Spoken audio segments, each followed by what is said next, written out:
Welcome Gadkari ji. तो पहले तो मैं ऑडियंस को ये बता दूं, आपने एक वादा पूरा किया। आप पिछली बार जब आए थे आपने कहा था अगली बार हाइड्रोजन कार में आऊंगा, और आज आप हाइड्रोजन पावर्ड कार में ही आए हैं।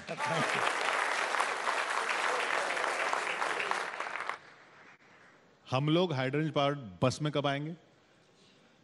अभी तो अशोक लेलैंड और टाटा ने जो उनकी ट्रक और बसेस है वो आईसी इंजन को हाइड्रोजन पे हम चला सकते हैं, ऐसा उन्होंने ऑटो एक्सपो में मॉडल्स लॉन्च किए हैं। मुझे लगता है कि अब वो दिन दूर नहीं है। केवल दो इम्पॉर्टेंट बातें उसमें हैं कि हाइड्रोजन 3 प्रकार का है। एक हाइड्रोजन जो पेट्रोलियम से होता है वो ब्राउन हाइड्रोजन, जो कोल से होता है वो ब्लैक हाइड्रोजन, और जो पानी से और ऑर्गेनिक वेस्ट से होता है वो ग्रीन हाइड्रोजन। अभी मुझे बताते हुए खुशी हो रही कि दिल्ली में 3 बड़े बड़े माउंटेन्स हैं। मैंने कहा कि ये पर्यटन स्थल बन गए। ये कचरे के हैं, गाजीपुर और 2 जगह पर। तो अभी हमने 20 लाख टन कचरा, ये जो दिल्ली का यूरिया 2 जो है रिंग रोड, ये जो सोनीपत के आते हुए पेरिफेरल रोड के बाद एयरपोर्ट जाने के लिए 2 से 2.5 घंटे लगते थे, अब 20 मिनट में लोग जाएंगे डायरेक्ट। वो रोड पूरा बना है, उसमें हमने 20 लाख टन कचरा यूज़ किया है। अब इसी कचरे को सैग्रीगेट करके इसमें प्लास्टिक, मेटल और ग्लास को अलग करके जो ऑर्गेनिक वेस्ट होगी वो बायोडाइजेस्टर में डाल के उससे मीथेन बनाकर मीथेन से हाइड्रोजन बनेगा। एक मार्ग ये है जो एग्रीकल्चर में जो परली है, cotton straw, wheat straw, rice straw, bagasse, उससे होगा।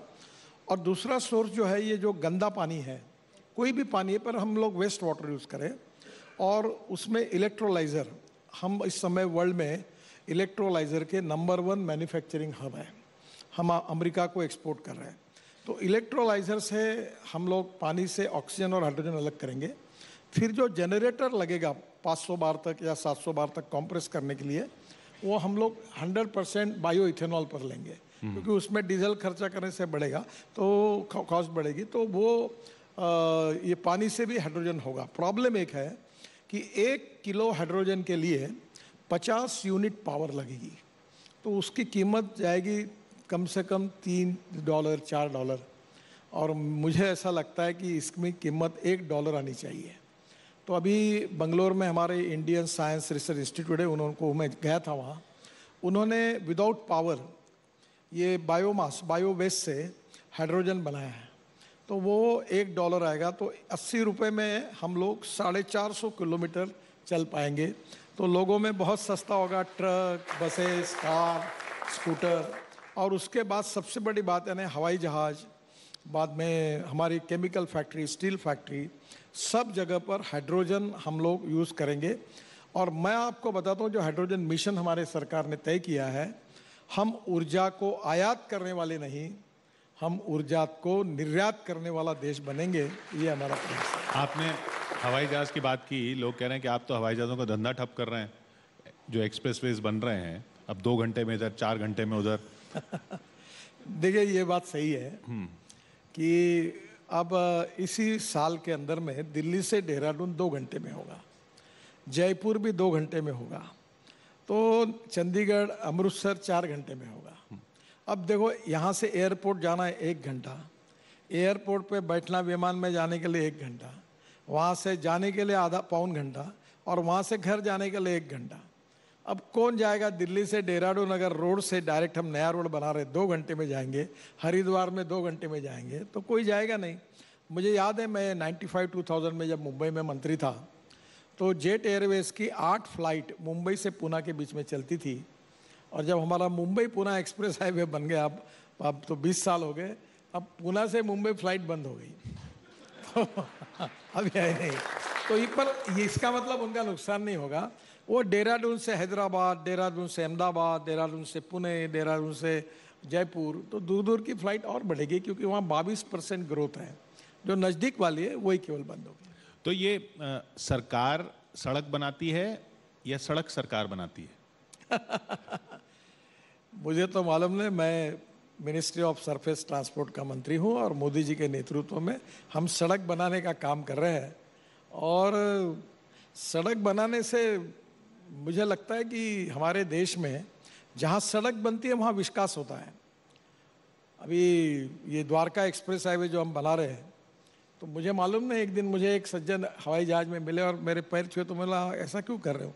बोले मेरा पूरा धंधा चौपट हो गया था, जैसे आपने ये जो द्वारका एक्सप्रेस हाईवे बनाया, तो उसके बाद में बोले मुझे 2-2.5 हज़ार करोड़ का फायदा हुआ, अब मेरी प्रॉपर्टी सब बढ़ गई और ज़मीन को भाव आया।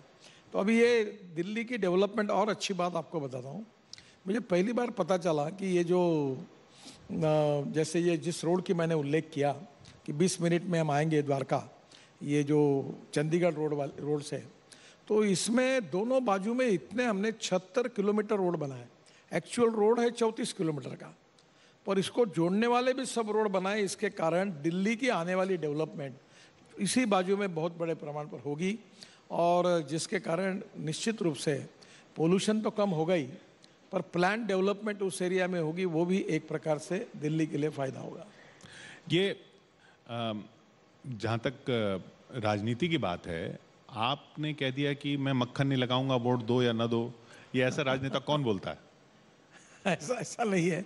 मैंने जो बोला वो एक ही वाक्य आपको मालूम है। मैंने ये कहा कि अगर हम काम करेंगे और काम करने के बाद जनता हमको बिल्कुल सपोर्ट करेगी, हम झूठे आश्वासन और बाकी बातों का मक्खन लगाने की कोई ज़रूरत नहीं है। अगर हम प्रत्यक्ष रूप से जनता में काम करेंगे तो जनता निश्चित रूप से हमको समर्थन करेगी। यही बात मैंने कही।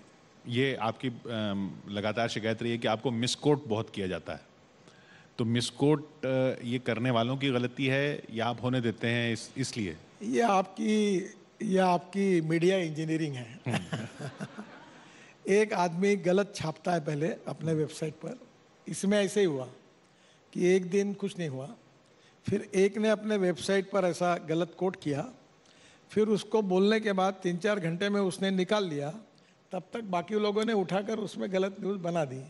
ये मीडिया की क्रेडिबिलिटी के लिए अच्छा नहीं है। जो बोलते हैं वो जरूर छापना चाहिए, जरूर लिखना चाहिए। जो नहीं बोला वो लटकाना बराबर नहीं है, इतना ही है इसमें। ये भाषा में भी हो जाता है कि मराठी से हिंदी इंग्लिश में जाते जाते बात सीरियस हो जाती है? नहीं, मुझे लगता है कुछ एक सेक्शन ऑफ लोग ऐसे हैं, वो जानबूझकर न्यूज़ बनाने के लिए, जब कन्विंस नहीं किया जा सकता तो कंफ्यूज करने के लिए इस प्रकार का कुछ तो भी थोड़ा गर्मा गर्मी क्रिएट करने के लिए ऐसी झूठी न्यूज़ लिखते हैं, और जानबूझकर लिखते हैं, ऐसा मुझे लगता है। आप बिल्कुल नाराज़ नहीं हैं? मैं नाराज़ नहीं हूँ। देखो, मैं इमरजेंसी से आया हूँ और इमरजेंसी के बाद ही राजनीति में आया, तो मैं बोलता हूँ कि ये मीडिया को ने अब समझना चाहिए कि उनकी क्रेडिबिलिटी के लिए वो कैसे काम करें। पर जो लिखने का अधिकार है, फ्रीडम ऑफ स्पीच और फ्रीडम ऑफ राइटिंग, ये संविधान ने दिया है, तो मैं उसका सम्मान नहीं करता हूँ। आप स्टूडेंट लीडर भी रहे और स्टूडेंट